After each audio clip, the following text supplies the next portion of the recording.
Great, should we get started? First of all, thank you all so much for being here. I know there's lots of exciting stuff going on downstairs where you can draw on walls and carve stone and everything, so it's fantastic that you're here. So this is the topic of what I wanted to talk about this evening, and the image of a political crisis as a kind of storm, I think is a really familiar one, and especially right now in our moment of sort of ongoing climate crisis, this is a metaphor that feels especially and quite depressingly apt. But it shouldn't be a surprise that we're so quick to describe times of social and political turmoil in this way. It's actually an image, and this is what I want to talk about this evening, that's been baked into our thinking about politics for thousands of years. So the idea of political crisis as a kind of storm is wrapped up in one of the most influential and persistent framings of the state itself, as a ship at sea, always potentially under threat. So when Plato, who you can see here, who taught in Athens in the 4th century BCE, wanted to explain the nature of legitimate government, he turned to the deeply hierarchical relationships that we find on deck. A singular captain is necessary, and those ignorantly calling for more dispersed, or we might say democratic, sharing of power, he argued, will put everyone at risk. So, why only one captain? Decision-making needs to be quick, and the role of the statesman is to be well-trained, to have strong judgment and good, virtuous instincts. The crisis, or storm, could descend from the outside at any moment and needs to be managed. And so something like a meritocratic technocracy, he argued, is the best form of the state.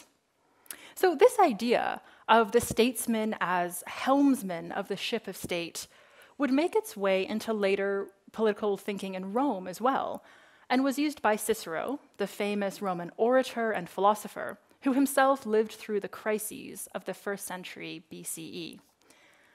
But Cicero also saw that, sometimes at least, the storm does not come from, out over the horizon somewhere. Sometimes it's not only already inside the ship, but is found in its leaders. So, in a speech condemning a fellow Roman politician, Cicero accused his opponent of being, in very dramatic terms, a storm ravaging your country, a whirlwind and tempest dispelling peace and tranquility, who, like the sailors who are wrangling for control in Plato's version, threatened the very functioning of the basic institutions of the state, like the Senate, as you can see here.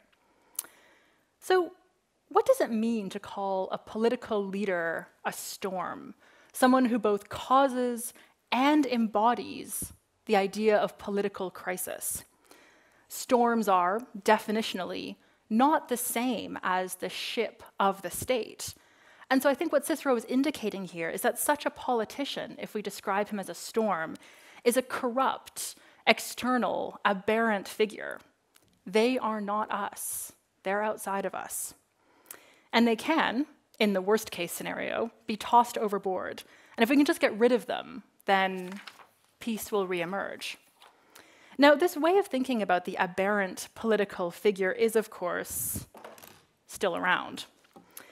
And it's not just Trump's critics, by the way, who present him as a storm, but also many of his own supporters, who have cheered on the idea that he's a revitalizing force who's going to land in Washington and sweep away the stagnant water of, the institutional deep state. Okay, so much for the ship of state and the danger of corrupt, stormy captains who might pose a risk to it. More than a century and a half later, the 17th century English philosopher Thomas Hobbes presented his solution to the idea of political crisis. Now, Hobbes was openly contemptuous of classical thinking, but he was steeped in it. And he too turned to the image of storms to explain moments of political crisis. But, as was typical of Hobbes, he transformed the idea. So Hobbes famously described the state of nature, and some of you might be familiar with this idea, And this is an idea this is a sort of state which occurs before we've come together formally as a political community, or it happens when states have fallen apart, in times of civil war, for example. He describes this as a war of all against all. But this ongoing crisis is not itself a kind of dramatic tempest. It's not a situation where we're constantly all actually fighting with each other all the time. Instead, we humans, who are competitive, vain, greedy, and fearful, experience a profound and actually totally justified lack of trust in each other. We all know that we could end up in a fight with someone else at any time because we want what they have, or because they looked at us funny, and there would be no one there to stop us. Now, this is a miserable way to live. And for Hobbes, this is the real crisis, our uncontrolled, basic, selfish instincts, which he compares not to a storm, but to bad weather. Constantly living under heavy mist or drizzle, or as we've experienced this evening, snowfall, we never know when the rains are really going to start falling. So what do we do about this? Unlike the ship of state metaphor, where the storm is an outsider, even when it's caused by one of our own leaders, here, we are the bad weather. We make the weather. So if we can't just navigate our way out of the storm, or throw the storm overboard, what can we do?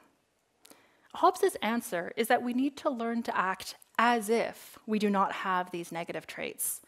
We have to uphold promises to each other, work together on common projects, and adopt a common standard of behavior.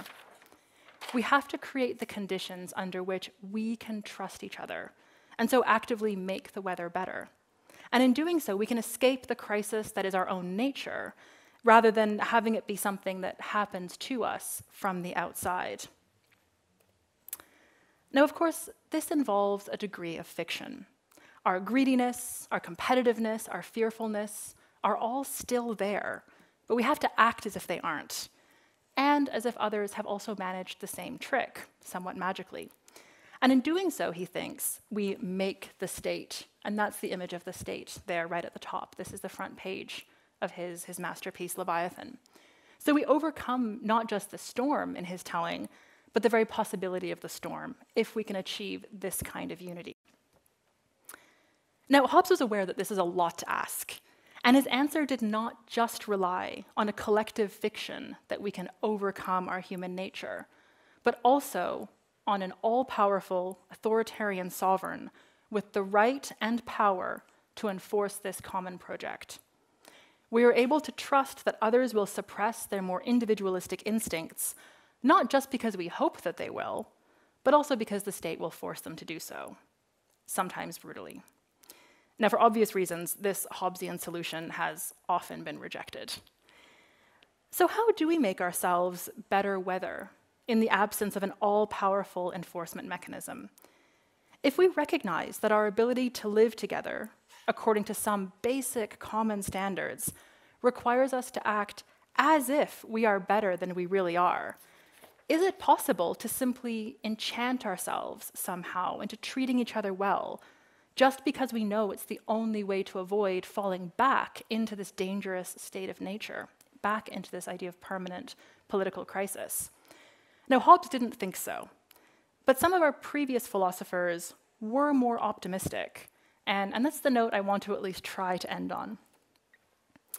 So, in a story, probably legendary, but repeated by Cicero in his work De Officiis, the general Regulus was involved in a negotiation over prisoner exchange with the Carthaginians, with whom Rome was at the time at war. During these negotiations, Regulus had the opportunity to return to Rome and break his promise to go back to Carthage. This was an opportunity he did not take, instead returning to certain death. Now, Cicero praises this choice as upholding the virtue of trustworthiness, and so displaying what he calls greatness of soul. Cicero explains Regulus's choice here as being at least partially justified by pragmatism. If we do not keep faith with our enemies in times of war, they will also break their promises to us.